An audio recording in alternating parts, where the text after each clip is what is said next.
नमस्कार दोस्तों, स्वागत है आप सभी का आपके अपने चैनल द रिटेल मिस्टर में।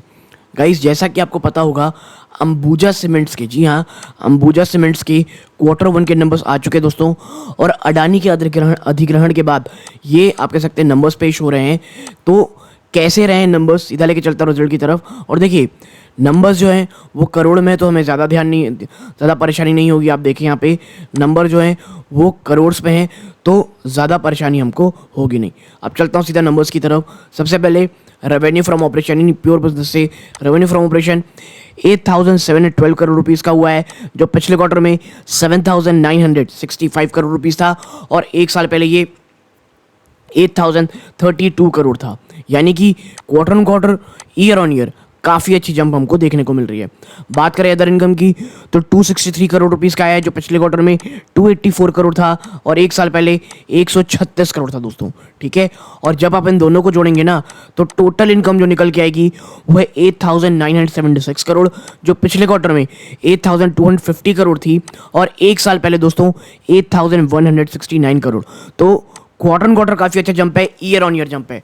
तो एटलीस्ट अभी आप ये कह सकते हैं कि प्योर ऑपरेशनल बेसिस में, यानी धंधे के हिसाब से कंपनी ने एक अच्छे डिसेंट नंबर यहाँ पेश किए हैं। अब क्या करते हैं अब बात कर लेते हैं भाई कॉस्ट ऑफ मटेरियल कंज्यूम में। तो यहाँ पर 1,142 करोड़ रुपीज़ का कॉस्ट ऑफ मटेरियल यूज़ हुआ है, जो पिछले क्वार्टर में 1,033 करोड़ था और एक साल पहले 994 करोड़ रुपीज़ थे दोस्तों। बात करें इन्वेंट्री की, तो इस बार की पॉजिटिव 86 करोड़ की इन्वेंट्री रही है, जो पिछले क्वार्टर में खर्चीले में 281 करोड़ थी और एक साल पहले ये 343 करोड़ में पॉजिटिव यानी प्लस इन्वेंट्री थी दोस्तों। बात करें एम्प्लॉय बेनिफिट एक्सपेंस की, तो 377 करोड़ का रहा है, जो पिछले क्वार्टर में 387 करोड़ था और एक साल पहले 384.72 करोड़ था। अब थोड़ा बात करते हैं दोस्तों, सीमेंट सेक्टर है तो आपको पता होगा सीमेंट में पावर और फ्यूल का खर्चा एक बहुत बड़ा मात्रा में होती है। एक आप कह सकते हैं पावर इंटेंसिव बिजनेस है ये, इसी कारण पावर और फ्यूल में इसके लिए अलग से जगह दी जाती है। और समझिए 2,312 करोड़ रुपीज़ का खर्चा हुआ है पावर फ्यूल में, जो पिछले क्वार्टर में मात्र 1,983 करोड़ था और एक साल पहले 2,632 करोड़ था। और जब आप बात करेंगे फ्राइट एंड फॉरवर्ड एक्सपेंसेस की, तो 2,211 करोड़ ये ट्रांसपोर्टेशन कॉस्ट में आता है दोस्तों, जो पिछले क्वार्टर में 1,962 करोड़ था और एक साल पहले 1,983। तो यहाँ पर खर्चे बढ़ते दिखाई दे रहे हैं फ्राइट कॉस्ट। और अदर एक्सपेंसेस देखेंगे तो 1,030 करोड़ है, जो पिछले क्वार्टर में 990 करोड़ था और एक साल पहले 1,169 करोड़ रुपीस था दोस्तों। ठीक है, और अब अगर हम टोटल खर्चों को देखें, सब मिला के अगर आप देखेंगे तो टोटल खर्चा इस बार आया है 7,469 करोड़, जो पिछले क्वार्टर में 7,118 करोड़ था और एक साल पहले 7,280 करोड़ था दोस्तों। ठीक है, यानी कि आप देखें टोटल खर्चों पे यहाँ पे क्वार्टर ऑन क्वार्टर बढ़ोतरी हुई है, ईयर ऑन ईयर बढ़ोतरी हुई है। लेकिन ये ऐसा जंप नहीं जो एकदम प्रॉफिट को खत्म कर दे। लेकिन फिर भी अब हम प्रॉफिट बिफोर टैक्स को देखेंगे दोस्तों यहाँ पर, तो 1,511 करोड़ आया है, 1,500 करोड़ से ज़्यादा का आया है, जो पिछले क्वार्टर में 988 करोड़ था और एक साल पहले 895 करोड़। काफ़ी शानदार जंप है दोस्तों। ठीक है, और जब हम total comprehensive income for the period देखते हैं दोस्तों, ठीक है, total comprehensive income for the period, थोड़ा यहाँ पे देखते हैं कि भाई total comprehensive income for the period कहाँ है।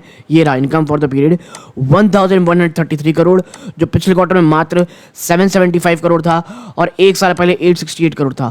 Year on year, quarter on quarter काफ़ी शानदार आपको यहाँ पे जंप देखने को ये कंपनी का रही है। देखिए कंसोलिडेटेड बेसिस पे नंबर में बात हो रही है। ठीक है, और जब हम ईपीएस को देखेंगे दोस्तों, तो 3.08 से बढ़ के ये 4.31 में आ गई है और ईयर ऑन ईयर देखेंगे 3.79 से बढ़ के 4.31 आ गई है। तो कंसोलिडेटेड बेसिस पे नंबर काफ़ी अच्छे हैं।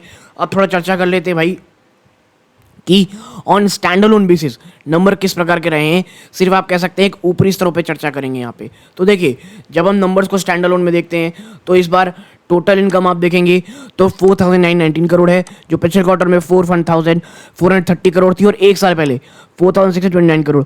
तो क्वार्टर ऑन क्वार्टर जंप है, year on year flat to positive number आप कह सकते हैं।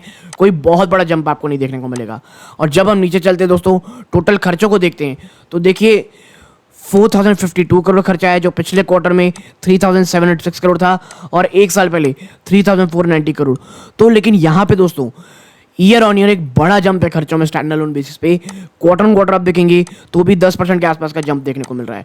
इसका असर वाकई में टोटल कॉम्प्रिहेंसिव इनकम में देखने को मिलेगा। और देखिए जब हम इस पर टोटल कॉम्प्रिहेंसिव इनकम में जाते हैं दोस्तों, तो आपको साफ देखने को मिलेगा 642 करोड़ रुपीस का आया है, जो पिछले क्वार्टर में 498 करोड़ था, और एक साल पहले 1051 करोड़। तो स्टैंड अलोन बेसिस में जब आप देखेंगे ना दोस्तों, तो नंबर्स में आपको कमी देखने को मिलेगी, बड़ी गिरावट यहाँ पे प्रॉफिट में देखने को मिल रही है ईयर ऑन ईयर।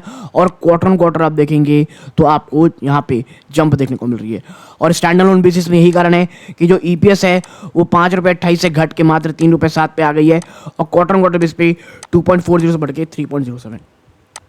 यानी कि नंबर्स स्टैंड अलोन बेस पे आपको कमजोर दिख रहे होंगे, but on a consolidated basis number काफ़ी शानदार है दोस्तों। देखना ये होगा बाजार किस तरह रिएक्ट करता है। लेकिन अगर आपको ये एनालिसिस अच्छी लगी हो, वीडियो को लाइक करके चैनल सब्सक्राइब कीजिएगा। ये वीडियो का अंत है। जय हिंद।